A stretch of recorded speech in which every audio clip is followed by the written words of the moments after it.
कैसे हो दोस्तों। हम लेके आ गए हैं हमारी एक और वीडियो। आज की वीडियो पाकिस्तान के एक न्यूज़ चैनल की है। अभी अभी जो पाकिस्तान का बजट आया है, इस न्यूज़ चैनल में वो बजट डिस्कस हो रहा है। इस बजट में बड़े बड़े वादे किए गए हैं, लेकिन पाकिस्तान की मीडिया में, वहाँ के एक्सपर्ट्स में खुद ही इस बात का संदेह है। जो पाकिस्तान गधे बेच बेच के अपना काम चला रहा है, जो पाकिस्तान भीख का कटोरा लेके हमेशा तैयार रहता है कुछ मिल जाए किसी और देश से, वो पाकिस्तान इतने बड़े वादे पूरे करेगा कैसे? जिस पाकिस्तान के अंदर तमाम टेररिस्ट ऑर्गेनाइजेशंस हैं, जिस पाकिस्तान के अंदर माइनॉरिटी के ऊपर अत्याचार होते हैं और बहुत ज़्यादा अत्याचार होते हैं, और इतने अत्याचार होते हैं कि वो ख़त्म हो गई हैं। अब बहुत ही थोड़ी माइनॉरिटीज़ बची हैं वहाँ, हिंदुओं की और सिखों की। वो पाकिस्तान अपने आप को किस तरह से खड़ा करेगा? वो पाकिस्तान जिसमें आज़ादी के नारे बुलंद होने लगे हैं। एक तरफ से सिंध चाहता है कि हम आज़ाद हों, तो दूसरी साइड से बलूचिस्तान अपने आप को आज़ाद करवाना चाहता है। तो पाकिस्तान को चाहिए बड़े बड़े वादे करने से पहले अपने अंदर की समस्याओं को सुलझाएं। आपका ज़्यादा समय ना लेते हुए आइए देखते हैं इस वीडियो को। आपकी एजुकेशन मुकम्मल तौर पे बर्बाद हो चुकी है। मैं मातम कर रहा हूं इस बात पे कि प्राइमरी एजुकेशन पे फोकस करो। तुम्हारा रॉ मटेरियल बड़ा घटिया आ रहा है। अच्छे से अच्छा तरखान भी एक दीमक ज़दा लकड़ी का क्या कर लेगा? एक जंग ज़दा लोहे से कोई लोहार होगा, वो क्या करेगा? लेकिन ये कोई किसी ने एड्रेस नहीं किया इन मसाइल को जी।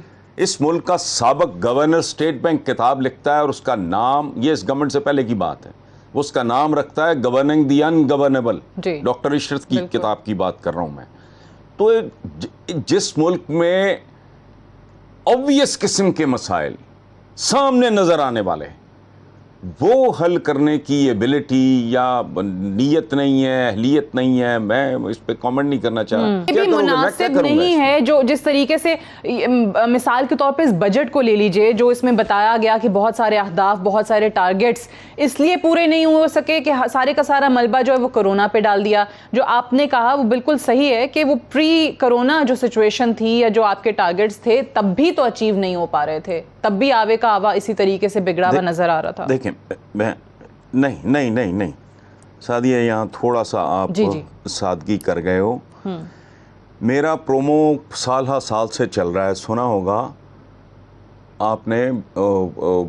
वो चलता रहता है वो, और वो कुछ साल पुराना, 2 साल पुराना, 3 साल पुराना नहीं है, जब से मैं वो प्रोग्राम कर रहा हूँ चल रहा है। उसमें एक जुमला है कि इस मुल्क का हर बजट एक फ्रॉड है। बिल्कुल बिल्कुल, ये एक रस्मी कार्रवाई है, ये एक रस्मी कार्रवाई है, एक रस्म है जो पूरी की जाती है इस मुल्क में। और बजट कहाँ होता है? आमदनी आपकी कुछ है, अखराजात आपके कुछ हैं, कर्जे आपके आसमानों को छू रहे हैं। तो बजट बना के क्या कर रहे हो आप बाजीगरी कर रहे हो। एक फॉर्मेलिटी है, ये एक कार्रवाई है जो आप कर रहे हो। You are bound to do it. सही। साल में एक महीना ऐसा होता है जिसमें आपने ये कारीगरी दिखानी होती है। और बजट कौन सा? ये मुझसे लोगों ने पूछा पिछले दिनों, तो मैंने कहा यार आप सब्र करो थोड़ा, महीने 1.5 महीने में घर आके आपको बता देगा मैं कैसा हूं। बिल्कुल। हम जैसे मुल्कों में बजट शजट कोई नहीं होते, जगलरी है। It is just a formality. ये जगलरी है, एक फॉर्मेलिटी है। अभी भी तो कह दिया गया कि ये एक Mohammad Ali tax free budget है, आवाम के लिए कोई टैक्सेस नहीं यार, रिडिकुलस। ये मैं बड़ी एक एकेडमिक किस्म की बात कर रहा हूं। जैसे पिछले कुछ अरसे से मैंने एक बात करनी शुरू की है कि ये बिल्कुल मसाइलिस्तान में तब्दील हो चुका है ये मुल्क।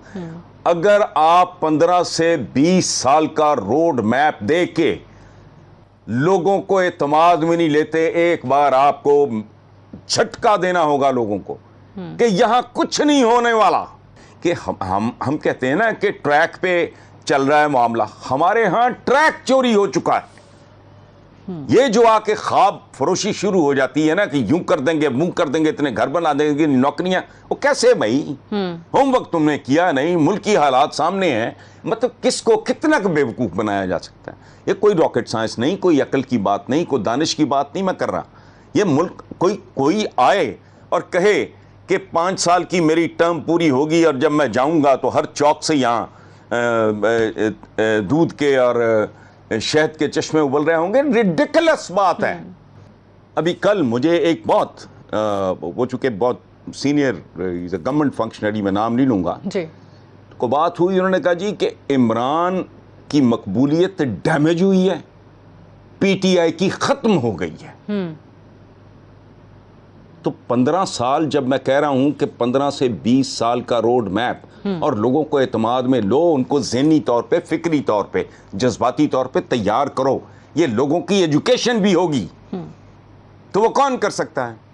Do I have to answer this question? इस जमहूरियत ने जो आपको पहले दे दिया, ये आइंदा इससे बदतर देगी, सही, साइमल्टेनियसली करनी पड़ेंगी। तो जब तक वो नहीं होगा, तो आप अपने आप को धोखा देते रहो। इब्ने इंशा की किताब का एक मैं छोटी सी आपको बात बताऊं, उसमें एक कार्टून है उनकी, वन ऑफ हिज बुक्स, मेरा ख्याल है उर्दू की आखिरी किताब को इस तरह का है। उसमें एक आदमी गधे के ऊपर बैठा है, उसके हाथ में एक स्टिक है, स्टिक के एंड पे फॉडर है, चारा लटक रहा है, पट्टे लटक रहे हैं, और गधा ये सोच के पागलों की तरह भाग रहा है कि उसके और चारे के दरमियान, फॉडर के दरमियान, पट्टों के दरमियान बस 2 इंच का ही तो फासला है, लेकिन वो 2 इंच का फासला खत्म होने में ना आ रहा है, ना कभी आएगा। इस कौम के साथ यही हो रहा है। इसके ऊपर सवार हैं और सवार के हाथ में एक डंडा है, डंडे के आखिर पे पट्टे लटक रहे हैं और भागी जा रही है वो कि ये रोटी लटक रही है और मेरे और रोटी के दरमियान 6 इंच का तो फासला है। ये 6 इंच का फासला कभी खत्म नहीं होगा, ये लंबा होता चला जाएगा। हर शॉर्टकट इस मुल्क का पेंडा मजीद लंबा करेगा। मेरे मुंह में खाक, जो दिल करे सजा दे देना, इसके अलावा कोई सोल्यूशन है ही नहीं। सही। मैं थक हार के इस नतीजे पर पहुंचा हूं, मैं गलत हो सकता हूं, लेकिन ये मेरा कंसिडर्ड ओपिनियन है। अच्छा, लेकिन जी, ये जो आपने कहा ना कि मसालिस्तान बनता जा रहा है, इस पे मैं ऑब्वियसली आगे चल के बाद में बात करूंगी कि बहुत सारे क्लेम्स इस हुकूमत के भी, जिनका हवाला आपने भी दिया, लेकिन ये जो आपने सरदारी निज़ाम का हवाला दिया और बलूचिस्तान के इशूज़, ये सारे उसमें इंक्लूडेड हैं जो 15 साल से पहले ख़त्म नहीं होंगे, रिजॉल्व नहीं होंगे। बट ये अगर हुकूमत की मेजॉरिटी ही इस तरीके से कम होती है, इत्तेहादी आहिस्ता आहिस्ता अलग होते जाते हैं। पिछले दिनों वो काफ लीग के हवाले से भी बड़ी नाराज़गियाँ सामने आई, अब ये बिल्कुल ही अलग होकर आज़ाद बेंचेस पर बैठ गए।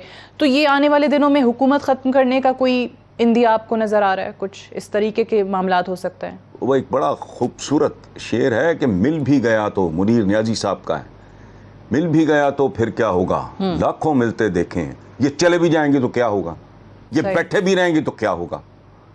नवाज शरीफ चला गया, कौन सी तोप चला लिया आपने? उससे पहले जरदारी साहब रुखसत हुए, उन्होंने कौन सी तोप चला ली थी, जो ये चला लेंगे, ये चले जाएंगे, कोई और आ जाएगा। 15 से 20 साल बच्चे को एतमाद में लो, फरेब देना, धोखेबाजी